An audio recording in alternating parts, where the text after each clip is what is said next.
Assalamualaikum warahmatullahi wabarakatuh. Bersama Romi Muhammad Ramdhani di pertemuan dari mata kuliah Asas-Asas Manajemen. Pada pertemuan ini yang akan dibahas mengenai fungsi perencanaan. Materi ini berasal dari Bapak Heru Dian Setiawan yang saya presentasikan kembali dengan persepsi ataupun cara dari saya. Bagaimana mengenai fungsi perencanaan, apa definisinya, saya akan bahas.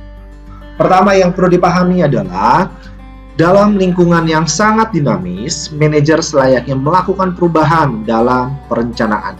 Ingat bahwa perencanaan pondasi dari manajemen. Perhatikan kata kuncinya yang saya beri teks ataupun tulisan yang tebal. Yang namanya organisasi menjadi dinamis, ada lingkungan-lingkungan yang dihadapi, maka akan menjadi wajar seandainya adanya perubahan. Itu yang butuh ditingkatkan sensitivitas dari orang-orang di manajemen. Lingkungan yang berubah, dinamis, perencanaan pun bisa jadi nanti akan berubah. Kemudian, poin selanjutnya yang penting adalah definisinya perlu kita pahami, perlu kita selaraskan bahwa perencanaan itu proses memutuskan tujuan apa yang akan dicapai dalam jangka waktu yang akan datang. Lalu bagaimana caranya untuk mencapai tujuan tersebut? Itu poin definisi dari perencanaan. Sehingga yang namanya perencanaan menjawab pertanyaan 5W dan 1H. What, who, when, where, why, and how, dan how tentu saja. Misalnya ke yang what. Oke, perencanaan apa yang akan dibuat? Siapa saja yang terlibat? Kapan ini akan terjadi? Ataupun timing realisasi dari perencanaannya.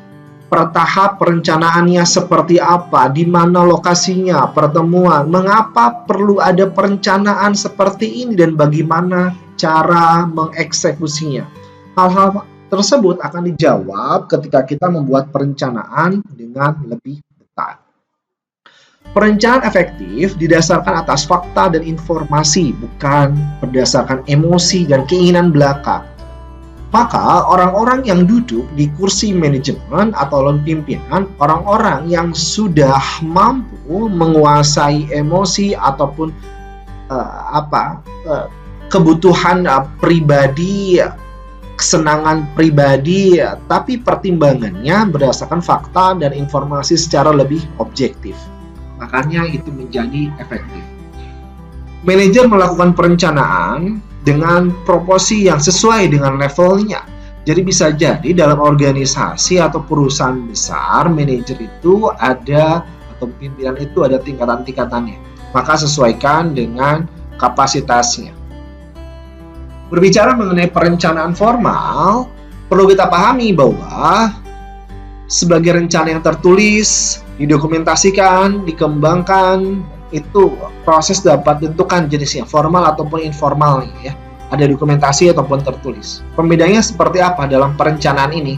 Misal, yang namanya perencanaan formal itu rasional, sistematis, waktunya teratur, lalu adanya perbaikan yang akan datang, juga ada dokumen. Sedangkan perencanaan yang informal berdasarkan emosional, tidak ada sistematis, jadi saya katakan tidak teratur. Waktunya juga tidak teratur, evaluasi berdasarkan hanya masa lalu, bukan perencanaan perbaikan ke depannya, dan berdasarkan ingatan. Yang namanya ingatan ya hati, bisa jadi persepsi orang berbeda-beda. Suatu perencanaan formal memaksakan kerjasama antar unit-unit organisasi. Memaksakan tanda kutip tentu saja di sini ya.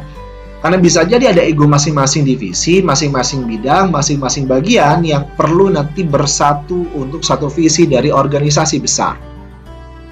Yang namanya perencanaan sangat penting juga untuk melakukan setting penetapan waktunya. Kapan kegiatan ini akan dilakukan, batasannya sejauh apa sehingga harus dilakukan. Adanya penugasan pun dilakukan secara fleksibel. Lihat timing. Bagi saya, timing adalah hal penting di mana penugasan dapat terjadi. Perhatikan bobot yang sedang dilakukan, situasi, dan sebagainya. Memperhatikan jangka waktu perencanaan, ada yang disebut dengan jangka pendek ataupun jangka panjang. Dikatakan misal jangka pendek, oke ini perencanaan beberapa bulan ataupun 1 tahun. Sedangkan ada yang bertahun-tahun, bisa jadi berpuluh-puluh tahun. Yang namakan rencana strategis biasanya. Berkaitan dengan jenis-jenis rencana, yang pertama ada growth plan, rencana pertumbuhan. Dari judulnya kita paham, yang namanya rencana ini memetakan organisasi ini akan dicapai apa, tujuannya apa, sehingga kecepatan geraknya juga dapat dideteksi. Ini memerlukan jelas komitmen anggota organisasi. Growth plan, rencana pertumbuhan, perlu mendeteksi awal kebutuhan organisasinya. Adanya diagnosa ini untuk memetakan yang butuh disupport dari organisasi ini untuk mencapai ini, maka solusinya seperti ini. Hati-hati, langkahnya terlalu panjang, terlalu lebar sehingga energi lebih keluar tapi belum pas dilakukannya. Ada profit plans, rencana untuk keuntungan. Ya, namanya profit, bagaimana bisa pengeluaran diminimalisir, demikian. Bukan berarti menjadi pelit ya, tapi minimalisir, diminimumkan hal-hal yang urgent dan penting perlu ada. Bisa jadi untuk anggota atau perkiraan 1-3 tahun. Ada user plans, rencana-rencana pemakaian. Gimana ini perencanaan, gimana perencanaan dari marketingnya, market planningnya, produk planningnya. Apakah misalnya produk planning ada inovasi dari barang-barang yang digunakan, yang diproduksi, bagaimana perencanaan, ada penetrasi pasar, perluasan pasar. Ada juga personal management plan, rencana manajemen dari kepegawaian. Seiring bertumbuhnya organisasi, tentu saja perlu ada pertambahan dari pegawai, ataupun dirasa ada kecocokan hal yang sama dengan yang lainnya. Apa saja nilai atau manfaat dari perencanaan? Ada manfaat ataupun nilai di jangka waktu. Manfaat pada arah proses, bagaimana alat pengendalian, dan tentu saja efektivitas dan efisiensi di sini. Hal-hal detail ataupun definisi yang saya munculkan dalam penjelasan dibaca. Jadi di pause nanti video ini, dibaca, tuliskan kembali di bukunya ya. Jadi tidak perlu saya bacakan secara satu persatu. Berkaitan dengan unsur-unsur perencanaan, jelas dikatakan di awal tujuan apa yang akan dicapai, kebijakan metodenya bagaimana, prosedurnya, standar kemajuannya, dan juga program-program yang dilakukan. Selain dari sana, ada juga tingkat-tingkat perencanaannya. Tingkat-tingkat perencanaan berkaitan dengan organisasi secara luas. Ada tim-tim, teman-teman yang berada di bagian operasional. Ada yang berkaitan dengan yang pengendalian manajemen ataupun yang taktis, dan paling atas strategis. Hal yang penting, hal yang menarik, orang-orang strategi sangat saya sarankan sudah pernah ataupun mau belajar tumbuh bersama teman-teman di organisasinya, melakukan yang taktis dan operasional.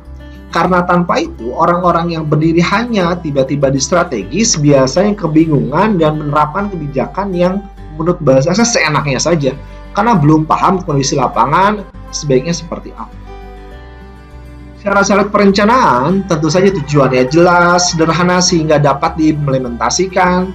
Adanya analisa ataupun pedoman sehingga semua selaras persepsinya, fleksibilitas untuk melakukan mengeksekusi, adanya keseimbangan dengan program kegiatan lain, dan efektivitas dan efisiensi di sini. Berkaitan dokumen apa saja yang dibutuhkan dalam perencanaan, misalnya ada pedoman melakukan, adanya dokumen kebijakan seperti apa, anggaran, kegiatan untuk manualnya seperti apa, lalu standarnya seperti apa. Dokumen-dokumen seperti ini menjadi penting. Kenapa dinamakan dokumen? Agar tertulis, agar ada pembeda antara perencanaan formal dan informal yang tadi adanya tertulis itu. Dengan demikian, orang-orang persepsinya menjadi selaras, menjadi sama dengan adanya dokumen yang tertulis. Sekarang berbicara mengenai garis besar proses perencanaan. Penetapan tujuan bisa jadi dari atas ke bawah ataupun dari bawah ke atas. Penetapan premis, bagaimana perencanaan nih, idenya, kan ya, ramalan tentang keadaan, kebijaksanaan, seperti apa. Lalu jelas bagaimana evaluasi ataupun penilaian. Proses perencanaan, problemnya seperti apa, ya, perencanaan, lalu batas kemungkinan seperti apa. Hal ini perlu terjawab. Bagaimana rincian proses perencanaan, analisis, premis, dan alternatif tentu saja harus dipenuhi. Oke. Rencana terpilih, ada prosedur, yang tentu saja terakhir ada monitoring dan evaluasi. Slide terakhir dari yang ingin saya sampaikan dalam hal ini adalah mengenai kendala dari pencapaian rencana. Oke, ini sudah ada perencanaan yang dilakukan secara tertulis. Nah, hati-hati, perlu dievaluasi, monitoring, pembuat rencananya, kompetensinya sejauh apa, perlukah upgrade diri, atau kalau perlu belajar kemana, dari siapa yang dipercaya. Bagaimana anggarannya, sebagus apapun perencanaan, ketika anggaran minim ya akan sulit dieksekusi. Karena ini terkait erat anggaran untuk melakukan mengeksekusi sebuah perencanaan. Konsistensi dari motivasi para pelaksana ini perlu dijaga. Makanya biasanya para pemimpin, kalau kita berkata dengan prinsip Ki Hajar Dewantara dalam teori kepemimpinan, pemimpin itu kalau dalam bahasanya Ing Madya, Mangunkarso, Tuturi Handayani, kan gitu, ada istilah-istilah. Bagaimana pemimpin itu dapat berdiri di depan sebagai keteladanan, dapat di tengah untuk merasakan bagaimana yang dirasakan oleh anggotanya, juga memberikan dorongan di sana.